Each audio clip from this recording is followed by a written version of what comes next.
আসসালামু আলাইকুম। সবাই কেমন আছেন? আলহামদুলিল্লাহ আমিও অনেক ভালো আছি। চলে আসলাম আরেকটি ভিডিও নিয়ে। আব্বু বাজার থেকে মাছ নিয়ে আসছে। চিন্তা করলাম মাছগুলো রান্না করে ফেলি। দেখতেই পারতেছেন আমি কাঁচামরিচ বাটা নিয়েছি, সেখানে একটু হালকা লাল মরিচ, হালকা হলুদ আর লবণ দিয়ে মিক্স করে নিচ্ছি। এই মাছগুলো আমার আব্বু এনেছে বাজার থেকে। ওগুলোকে আমি ভালো করে ধুয়ে পরিষ্কার করে নিয়েছি। আসলে মাছগুলো আমি নাম জানি না, দেখতে রূপচাঁদা মাছের মতো। এদিকে আমি একটি পাত্রের মধ্যে তেল নিয়ে নিলাম। তেলের মধ্যে পেঁয়াজ দিয়ে দিচ্ছি। পেঁয়াজগুলো যতক্ষণ না ব্রাউন কালার আসবে ততক্ষণ পর্যন্ত ভাজতে থাকবো।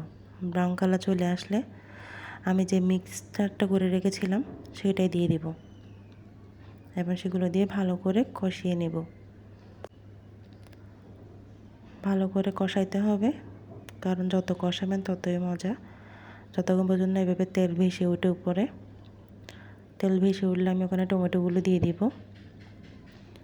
টমেটোগুলো দিয়েও আবার একটু কষিয়ে নেব। আমি হালকা পানি দিয়ে দিয়ে কষাতে থাকবো। কষানো হয়ে গেলে মাছগুলো দিয়ে দিব। আসলে মাছগুলো দেখতে আসলে সুন্দর লাগতেছিল আমার, ওই জন্য চিন্তা করলাম একটা ভিডিও বানাই। মাছগুলো দেখতে খুব পিচ্ছি পিচ্ছি ছিল। এই মাছগুলো আমি দিয়ে ভালো করে নেড়ে নিলাম, তারপর ঢাকনা দিয়ে দিলাম কষার জন্য। দেখতে পাচ্ছেন কষানোর সময় তেল উপর দিয়ে ভেসে উঠেছে।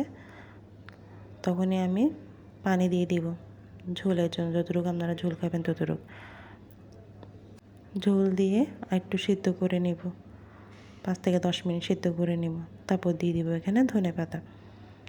ধনেপাতা দিয়ে দেওয়ার পর একটু সিদ্ধ করব। সিদ্ধ করা হয়ে গেলে আমার রান্নাটা শেষ হয়ে যাবে। মাছগুলো খেতে আসলে অনেক অনেক বেশি মজা হয়েছিল। সবাই অনেক ভালো থাকবেন। আজকের জন্য এতটুকু। আসসালামু আলাইকুম।